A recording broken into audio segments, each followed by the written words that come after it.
Welcome to one TV news special drive. నేను మీ పవన్ కృష్ణమూర్తి.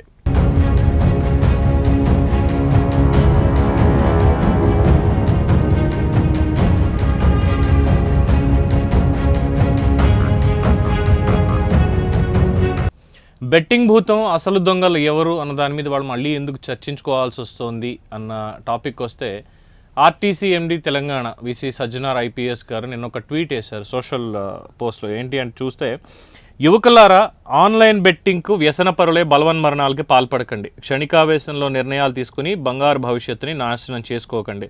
ఆత్మహత్యలు మాని ధైర్యంగా బెట్టింగ్ భూతాన్ని తరిమి కొట్టేందుకు ముందుకు రండి. స్థానిక పోలీస్ స్టేషన్లో ఫిర్యాదు చేయండి. ఎందుకు ఇది ఆయన వేశారంటే, ఆన్లైన్ బెట్టింగ్కి మరో యువకుడు బలి. 10 లక్షలకు పైగా అప్పు చేసిన యువకుడు తీర్చే మార్గం లేక సూసైడ్. పెద్దపల్లి జిల్లా గోదావరి ఖనిలో ఘటన. మృతుడి భార్య ఫిర్యాదు మేరకు కేసు నమోదు చేసిన పోలీసులు. ఇది గోదావరి ఖనిలో 27 సంవత్సరాల యువకుడు, అద్భుతమైన భవిష్యత్తున్న ఒక 27 సంవత్సరాల యువకుడు ఆత్మహత్య చేసుకున్నాడు. కేవలం ఈ బెట్టింగ్ భూతం వల్ల బలైపోయి తట్టుకోలేక, కట్టలేక, 10 లక్షల రూపాయల అప్పు కట్టలేక, ఏం చేయాలో తెలియక ఆ క్షణికావేశంలో తన ప్రాణాన్ని వదిలేశాడు. సరే, సింగిల్గా ఉన్నాడు అనుకోండి, ఏం పెద్ద పోయేది లేదు. కన్నవాళ్ళు కాసేపు ఏడుస్తారు, కడుపు కోత మిగిల్చేవారు నాయన ఇన్నాళ్ళు కష్టపడి పెంచినందుకు అని చెప్పి. అతని భార్య ఉంది, పిల్లలు ఉన్నారు లేదో మనకి న్యూస్లో వాళ్ళు ఏం కవర్ చేయలేదు. ఒకవేళ ఉండుంటే వాళ్ళ భవిష్యత్తు ఏంటి, వృద్ధులైన వాళ్ళ తల్లిదండ్రుల భవిష్యత్తు ఏంటి? ఇది కేవలం ఆ ఒక్క యువకుడికి సంబంధించినటువంటి విషయం మాత్రమే కాదు, ఇది సమాజానికి సంబంధించినటువంటి విషయం. ఈ టెక్నాలజికల్ యుగంలో ప్రతి ఒక్కటి మన అరచేతుల్లో ఉంది ప్రపంచం మొత్తం. మంచి అయినా చెడైనా, దీన్ని మంచికి మనం ఎంత వాడితే మన ఎదుగుదల అంత బాగుంటుంది. చెడుకు వాడితే ఇదిగో ఇప్పుడు వినిపించినటువంటి ఈ న్యూసే ఉంది. ఈ బెట్టింగ్ భూతం. బెట్టింగ్ అంటే ఏంది? బెట్టింగ్ దేని మీదైనా వేయొచ్చు. ఎగ్జాంపుల్, ఒక మ్యాచ్ జరుగుతుంది, క్రికెట్ మ్యాచ్. ఎవరు గెలుస్తారు, ఎవరు 6 కొడతారు, ఎవరు 4 కొడతారు, బాల్ టు బాల్ బెట్టింగ్లు నడుస్తున్నాయి అఫీషియల్గా. దీనికి పర్మిషన్స్ ఇచ్చింది ఎవరు? ఇక్కడ రాణా దీని మీద ప్రమోట్ చేశాడు అనో బెట్టింగ్కి సంబంధించి. ఎందుకంటే వాళ్ళు ప్రమోట్ చేసినప్పుడు 2014 తర్వాత వాళ్ళు ప్రమోట్ చేసినటువంటి యాప్స్ ఏమైనా ఉన్నాయంటే ఈ ప్యాకాటకు సంబంధించి ఉన్నాయి. జోదం అనేది, ఈ ప్యాకాట క్లబ్లు అనేవి మనకి నిషేధించబడ్డాయి. కేవలం గోవా లాంటి ప్లేసుల్లో కసినోలు అని చెప్పి పెడతారు. మన వాళ్ళకి చేతి చమురు బాగా వదిలించుకోవడానికి ఈ కసినోలకు వెళ్ళేస్తుంటారు వీకెండ్స్లో. ఇలాంటి సదరు పెద్ద పెద్ద నటీనటులు కావచ్చు, ఇండస్ట్రియలిస్టులు కావచ్చు, ఎవరైనా కానీ రాజకీయ నాయకులతో సహా రష్యా దాకా ప్రైవేట్ జెట్ వేసుకుని వెళ్ళి ప్యాకాట ఆడొచ్చినటువంటి మహానుభావులు ఉన్నారు ఇప్పటి రాజకీయాల్లో. మనకి నేను పేర్లు చెప్పాల్సినటువంటి అవసరం లేదు. రష్యా దాకా వెళ్ళారు. లాస్ ఏంజలస్ కావచ్చు, మెక్సికో కావచ్చు, ఇలా పెద్ద పెద్దవి చాలా ఉన్నాయి. అక్కడ గ్యాంబ్లింగ్ అనేది కొన్ని దేశాల్లో చట్టబద్ధత ఉంది, మన దేశంలో లేదు. ఎందుకంటే ఈ కోడి పందాల మీద బెట్టింగుల్లో మనం చూసాం కదా, 1,25,00,000 పందెం. దాన్ని క్రీడ కింద తీసుకుంటే కాసేపు ఆహ్లాదం, లేదంటే సాంప్రదాయం అనేటువంటివి. ఎందుకంటే జల్లికట్టు మీద పందెం గాయడం అనేది ఇప్పటిదాకా ఎక్కడ చూడాల. తమిళనాడులో చాలా ఫేమస్ అయినటువంటి జల్లికట్టు. దాన్ని హింసకి ప్రతిరూపంగా ఉంది, హింసించబడుతున్నారు పశువులు కావచ్చు, మనుషులు కావచ్చు. దాన్ని బ్యాన్ చేయాలని సుప్రీంకోర్టు రూలింగ్ ఇస్తే ఎంటైర్ తమిళనాడు లేచి నించుంది. మీరెవర్రా మా ఆటను ఆపేది, మా సాంప్రదాయాన్ని ఆపేదని చెప్పి. అందులో పందాలు ఎక్కడా లేవు. అలాంటి వాటిని ఎవ్వరూ కూడా ఆపరు, ఎవ్వరూ దాన్ని ఆక్షేపించరు. కానీ ఇగో ఈ రమ్మీలు కానీ, ప్యాకాటలు కానీ, ఇలాంటి వాటిని ప్రతి ఒక్కళ్ళు బ్యాన్ చేయాల్సిందే. జీవితాలు నాశనం అయిపోతున్నాయి. సరదాగా ఇంట్లో కూర్చుని, నా చిన్నప్పటి ఎగ్జాంపుల్ చెప్తాను మీకు. ఈ బెట్టింగ్ భూతం అనేది పక్కన పెడితే ఈ ఆటలు వీటికి సంబంధించి చిన్నప్పుడు సరదాగా ఇంట్లో కూర్చుని పెద్దవాళ్ళు ప్యాక్ ఆడుకునేవాళ్ళు. దాన్ని చూసి పిల్లల మేమందరూ కూడా నలిగిపోయిన ప్యాక ముక్కలు తీసుకొని, ఒరే 1 నీకు 2 నాకు 3 నీకు అని ఆడుకుంటుంటే చింతబరిక తిరగేసి కొట్టేవాళ్ళు. మీకు ఈ వయసులో మీకు ప్యాకలు అవసరం ఆరా అని. అప్పటి నుంచే క్రమశిక్షణతో ఒరే ఇవి ఇలా కాదు, మీరు ఆడాల్సిన ఆటలు వేరే ఉన్నాయి, పిల్లలు మీరని చెప్పి చెప్పుకుంటూ వచ్చారు. మరి మీరు చేస్తున్న తప్పు కాదా, మేమెందుకు ఆడకూడదు అన్న క్వశ్చన్ వస్తే మళ్ళీ ఓ జల్లకాయ పీకి పెద్దవాళ్ళతో మీకేమిట్రా అనేవాళ్ళు. సరే, అదంతా అది వేరే విషయం, అది పక్కన పెట్టేద్దాం. ఈ బెట్టింగ్ ఆన్లైన్కి వచ్చిన తర్వాత ప్రతి దాని మీద బెట్టింగ్ అంటే ఈజీ మనీ కోసం. కష్టపడి పని చేస్తే దానికి ప్రతిఫలం వస్తుంది.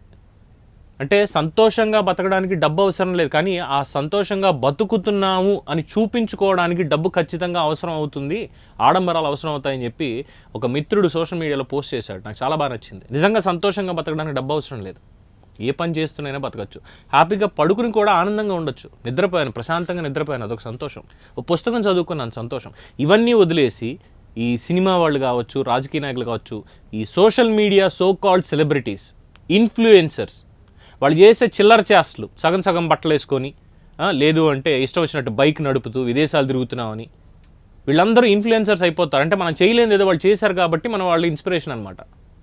దాన్ని మంచిగా తీసుకుంటే పర్వాలేదు, వాడు ఒక 100 దేశాలు తిరిగాడు, నేను ఎందుకు వెళ్ళలేకపోతున్నాను, ఆ సంకల్పం ఉంటే వెళ్ళొచ్చు, అది మంచి. వాడు 100 తిరిగాడు, వాడు 100 ఏం చేశాడు, ఏం పెట్టాడు, దాని నుంచి ఏమైనా మనకి అవసరం లేని తీసుకున్నాం అనుకోండి, అది చేయడు. ఇవే తీసుకుని సమాజం మొత్తం పాడైపోతుంది.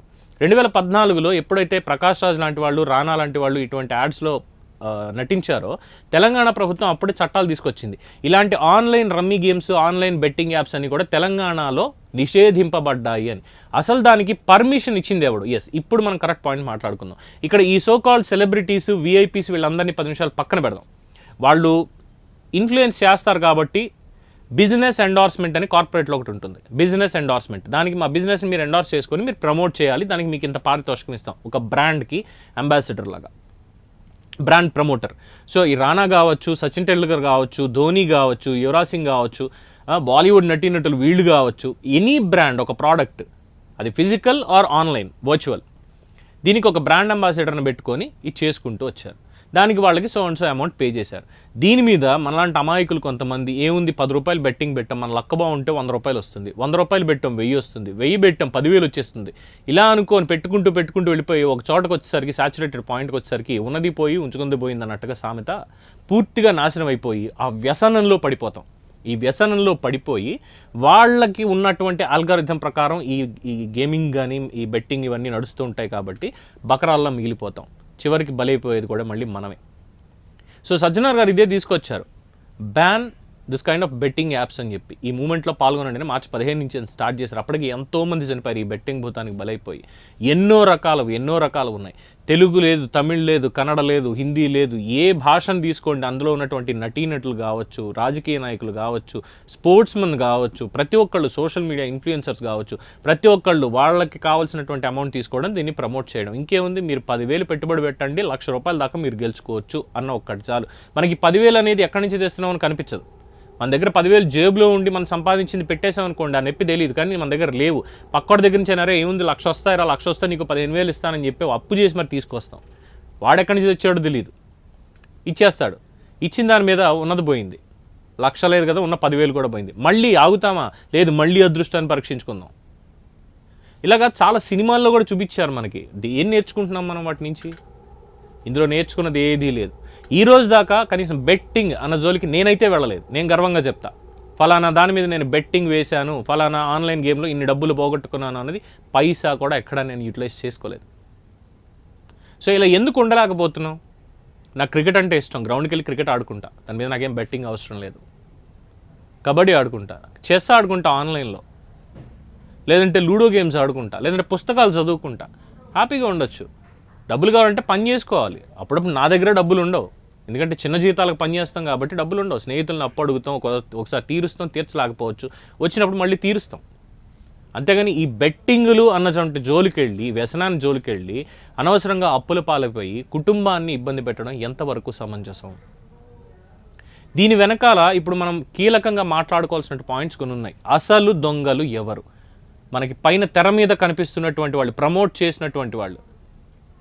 మరి ఇదే రానా చాలా చక్కగా బ్లడ్ డొనేషన్కి, హాస్పిటల్స్కి కూడా కొన్ని ప్రమోట్ చేశాడు. మరి వాటిని మనం పట్టించుకున్నావా? పట్టించుకోలేదే. ఆయన ఏం డబ్బులు కట్టలు విరజిమ్ముతూ బయటికి మీరు ఇలా చేస్తే ఇలా వచ్చేస్తాయని ఎప్పుడు చెప్పలేదే. ప్రకాష్ రాజ్ కూడా అలా ఏం చెప్పలేదే.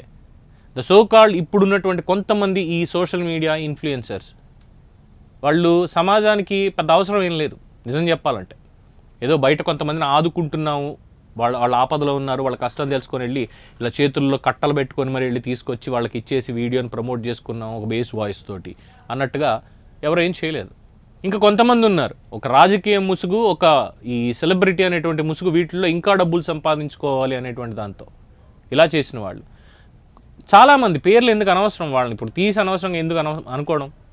దీనికి పర్మిషన్ ఇచ్చినటువంటి వాళ్ళు ఎవరు? ఆన్లైన్లో ఒక కంపెనీ రిజిస్టర్ చేయాలి. అది ఆన్లైన్ బెట్టింగ్ కంపెనీయా, ఆన్లైన్ ఇంకో కంపెనీయా, ఏదైనా కానీ ఒక కంపెనీ రిజిస్ట్రేషన్, దానికి ఒక అడ్రస్ ఉంటుంది, దానికంటూ ఫార్మాలిటీస్ ఉంటాయి, ఒక ఆఫీస్ ఉంటుంది, కార్పొరేట్ ఆఫీస్ అనేది ఏదో ఒకటి బేసిక్గా స్టార్ట్ చేయడానికి ఒక ఆఫీస్ ఉంటుంది. అసలు ఆఫీస్ అనేది లేకుండా, అడ్రస్ లేకుండా నేను కంపెనీ స్టార్ట్ చేసేసి దీన్ని ఇలా చేసేస్తానంటే పర్మిషన్స్ ఎవరు ఇవ్వరు.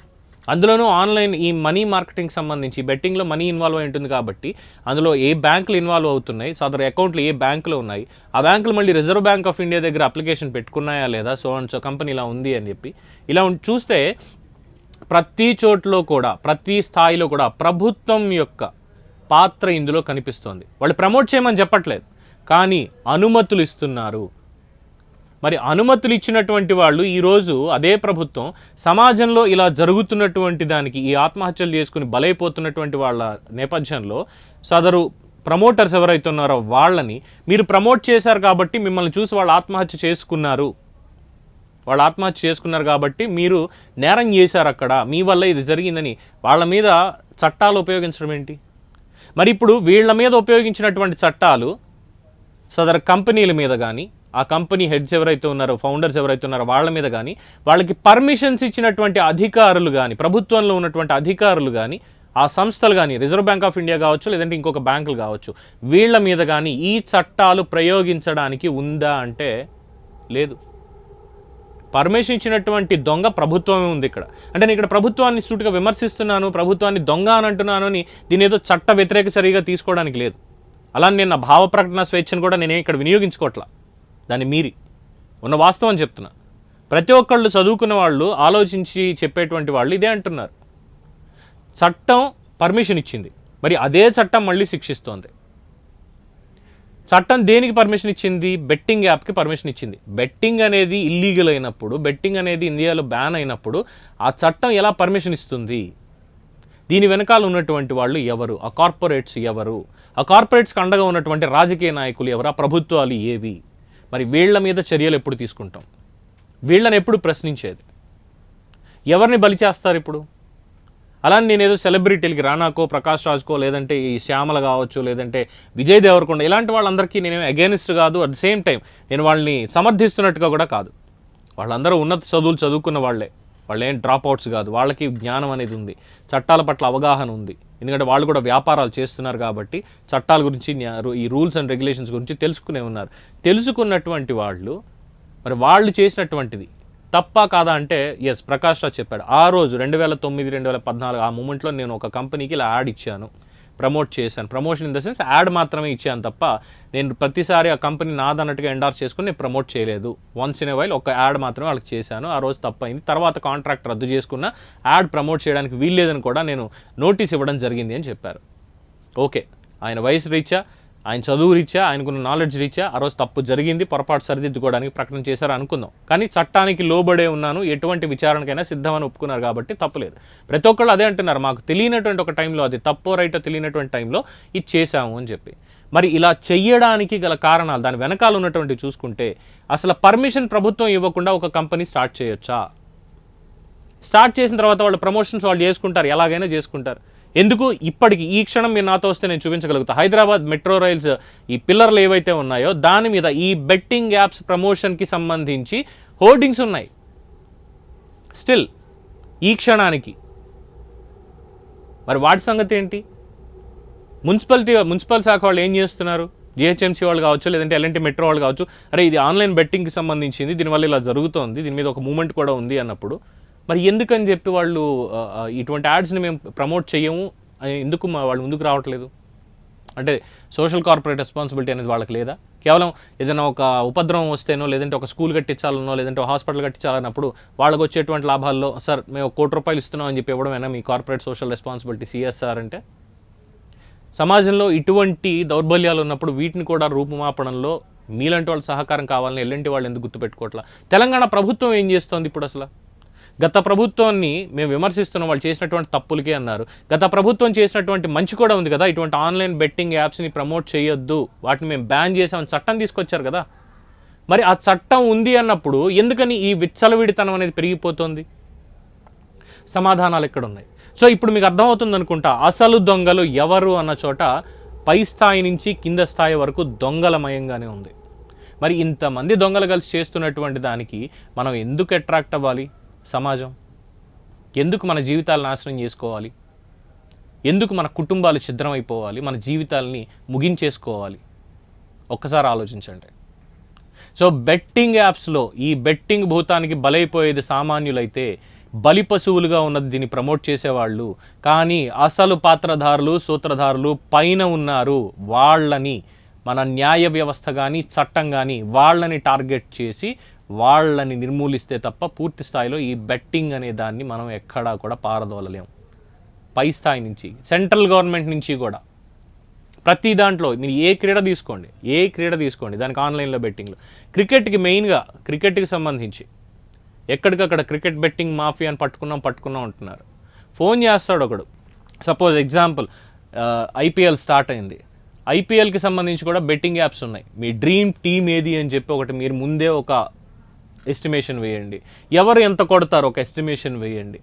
వేసిన దాంట్లో మీరు దాని మీద 10 రూపాయలు మీరు ఇన్వెస్ట్ చేస్తే మీరు పెట్టిన దాని మీద మీరు గెలిస్తే ఒక లాటరీ తీస్తాం, దాంట్లో ఇంత వస్తుందని ఒక యాడ్ నడుస్తూ ఉంటుంది. ఒక ఫ్రెండ్ ఫోన్ చేస్తాడు, రే దీని మీద ఇంత వేసాను రా బెట్టింగ్, లేదంటే నువ్వు ఎంత వేస్తావు అడుగుతాడు. వీటికి మూలాలు ఇవన్నీ ఎక్కడున్నాయి? ఆ మూలాల దగ్గరికి వెళ్ళి చట్టం నిలబడగలిగితే ఇలాంటి ఫోన్ కాల్స్ రావు, ఇలాంటి బెట్టింగ్ పనిచేయదు ఎక్కడా కూడా. అన్ఫార్చునేట్లీ అటువంటి వ్యవస్థలు మన భారతదేశంలో ప్రస్తుతానికి పనిచేయట్లేదు బికాస్ ఆఫ్ కార్పొరేటిజం. ఈ కార్పొరేట్లు ఈజీ మనీ కోసం, వాళ్ళు కూడా ఈజీ మనీనే, ఎలా పిండుకుందాం, ఇంకా వాళ్ళ దగ్గర నుంచి ఎలా దండుకుందాం. ప్రజలు గొర్రెలు కదా, మనం ఏం చెప్పినా నమ్మేస్తారు. అది ప్రోడక్ట్ అవ్వచ్చు, ఏదైనా అవ్వచ్చు. నమ్మించే విధంగా ఇగో ఇలాంటి ఇన్ఫ్లుయెన్సర్లు వీళ్ళందరినీ పెట్టుకొని దాన్ని ప్రమోట్ చేసి వాళ్ళకి ఇంత 10 రూపాయలు ఇచ్చేసి దాని మీద కొన్ని 100 రూపాయలు వాళ్ళు సంపాదిస్తున్నారు. 10 రూపాయలు ప్రమోషన్కి పెట్టి కొన్ని 100 రూపాయలు సంపాదిస్తున్నారు, 1000 రూపాయలు. ఇవన్నీ సామాన్యుడు ప్రతి గంట ప్రతి నిమిషం కష్టపడి సంపాదించినటువంటిదే. ఇవి మాత్రం ఇంట్లో పెట్టం, ఇంట్లో అవసరాలకు మనకు ఉపయోగపడవు. మనకి ఒక సంతోషం కావాలి, ఆ పర్టికులర్ మూమెంట్కి మనకి ఈజీ మనీనో లేదంటే ఎస్ నేను ఈ బెట్టింగ్ గెలిచాను అని చెప్పుకోవడానికి ఏదో ఒకటి కావాలి. మనం బలైపోతున్నాం, సామాన్యులం బలైపోతున్నాం. సో కేంద్ర ప్రభుత్వం కావచ్చు లేదంటే రాష్ట్ర ప్రభుత్వాలు కావచ్చు, చట్ట పరిధిలో ఖచ్చితంగా ఇటువంటి ఆన్లైన్ బెట్టింగ్ యాప్స్ని ఖచ్చితంగా నిషేధించాలి, కఠినమైనటువంటి చట్టాలు తీసుకురావాలి. నా దృష్టిలో రేప్ చేస్తే ఎటువంటి చట్టాలు ఉన్నాయో ఇటువంటి ఆన్లైన్ బెట్టింగ్ కూడా అటువంటి చట్టాలనే ఉపయోగించాలి. అప్పుడే ప్రాణాలు పోకుండా పోతే, పరువు పోకుండా పోతుంది 100%. సో ఇది ఈరోజు మేము అందించినటువంటి స్పెషల్ డ్రైవ్. మరి మీ అభిప్రాయాలు మా యూట్యూబ్ ఛానల్ని సబ్స్క్రైబ్ చేసుకొని మీ కామెంట్స్ రూపంలో కూడా తెలియచేయండి. సజ్జనార్ గారు స్టార్ట్ చేసినటువంటి ఈ క్యాంపెయిన్కి మేము మా వంతుగా మా ప్రయత్నం చేస్తున్నాం, మా మద్దతు ఇస్తున్నాం. మరి మీ మద్దతు కూడా ఖచ్చితంగా ఈ ఆన్లైన్ బెట్టింగ్ భూతాన్ని పారదోలడానికి కావాలి. చూస్తూనే ఉండండి 1 టీవీ న్యూస్, ప్రతిక్షణం ప్రజల పక్షం.